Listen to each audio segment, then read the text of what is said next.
মানে আজকে বোর্ড মিটিংয়ে পরে আমিও কনফিডেন্ট দ্যাট আপনার যথাসময়ে আমরা বিপিএল অনুষ্ঠিত করতে পারবো। এবং আমি বলেছি আমি পার্সোনালি ইন্টারভিউ করব টিমের ওনারদের। এখনো হোম অ্যান্ড অ্যাওয়ের জন্য আমরা রেডি না। বিপিএলটা তো একটা জিনিস কি, আমরা এই জন্য আমি বারবার বলি যে সব সময় কোয়েশ্চেন থাকলে ভালো। আর আমি যেভাবে কাজ করতে ভালোবাসি যে আমার মোটামুটি চিন্তা করে করি এবং অ্যান্সার থাকে আমার কাজে, খুব কম কাজ করি আমি অ্যান্সার ছাড়া। ওই কাজটা ভালো হবে না খারাপ হবে এটা কিন্তু আমি আগে বলতে পারবো না, বাট একটা অ্যান্সার থাকবে। যখন আপনি বলবেন এটা ক্লিক করেন নাই, নাও হতে পারে, because as a captain, as a chief selector অনেক প্লেয়ারকে ম্যাক্সিমাম প্লেয়ারকে চান্স দিয়েছি, ওরা ভালো করেছে বা দুই একজন করে নাই।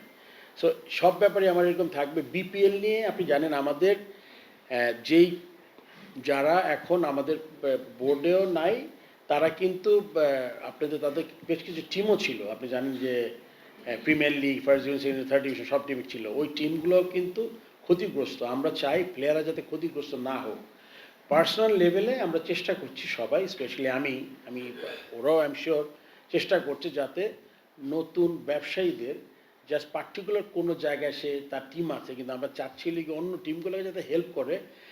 ওই টিমের জন্য বলছি না, আমি বলছিল যে ওই টিমে যে 22-20 জন প্লেয়ার খেলে তাদের যাতে এতটা যাতে তারা মানে ক্ষতিগ্রস্ত না হয়। এন্ড আপনি জানেন, আপনি যদি হিসাব করেন, আপনি দেখেন 12টা প্রিমিয়ার লিগ, তারপরে 20 হয়তো বা আমি এক্স্যাক্টলি যদি সংখ্যা একটু বাড়বে কমবে, হয়তো বা 74-75টা টিম আছে, রাইট? 76। এই টিমগুলোর মধ্যে আমাদের একটা ভ্যাকুয়াম হয়েছে। বাট আমি যাদের মনে করেছি যে যেই টিমগুলো একটু অসুবিধা হবে তাদের সাথে অলরেডি কথা বলার চেষ্টা শুরু করেছি আমি। প্রিমিয়ার লিগ তো অনেক বড় বাজেটের টিম হয়, আপনি জানেন। তারা চেষ্টা করছে অ্যাটলিস্ট প্রিমিয়ার লিগের টিমগুলো, ফার্স্ট ডিভিশন, সবগুলো টিমের সাথেই যাতে তারা টিমগুলো করতে পারে, বিভিন্নভাবে তাদের সাথে কথা বলে যাতে আপনি মানে বিপিএলও বিপিএলও কিন্তু আমাদের কথা বলছি আমরা, বিপিএল যথাসময়ে চেষ্টা করছি। এটা আমি মানে আজকে বোর্ড মিটিংয়ে পরে আমিও কনফিডেন্ট দ্যাট আপনার যথাসময়ে আমরা বিপিএল অনুষ্ঠিত করতে পারবো, which is like 27th of December, না 27 ডিসেম্বর ফার্স্ট ম্যাচ গড়ানোর কথা। তার আগে আমাদের ড্রাফট যেটা আছে, ড্রাফটটা সামটাইম ইন সেপ্টেম্বর করে ফেলার চেষ্টা করব।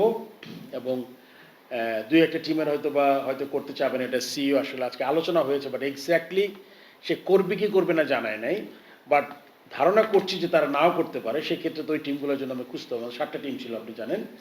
তো আমরা প্রথমে টিমগুলো ঠিক করব যে যারা কোন 7টা টিম, এবং আমি বলেছি আমি পার্সোনালি ইন্টারভিউ করব টিমের ওনারদের, so that we want to see some good people around, যারা শুধুমাত্র করার জন্য করা না, যাতে চিন্তা ভাবনা। বাট অনেক সময় হয় কি, বেগার্স ক্যানট বি চুজার্স, মানে অনেক সময় থাকে না আপনার টিম, তখন আপনার মাঝে মাঝে মনে হয় যে আসলে এবার করে নেই, তারপর নেক্সট ইয়ার থেকে ভালো করার চেষ্টা করব। বাট বিপিএলটা আমরা করব, ইটস এ চ্যালেঞ্জ, অ্যান্ড এটা মানে আশা করি করবো ইনশাল্লাহ। এখনো হোম অ্যান্ড অ্যাওয়ের জন্য আমরা রেডি না। এটা মানে if you really think that অনেক টিমের তো হোমই নাই, লেটস কুমিল্লা যদি এবারও থাকে, কুমিল্লা শুধু they don't have any home.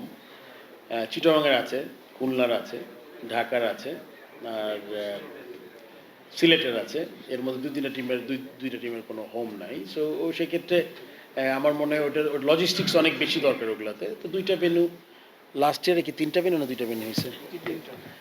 3টা ভেন্যু, আমরা হোটেলও একটা ইস্যু, সেই জন্য একটা ইয়ে।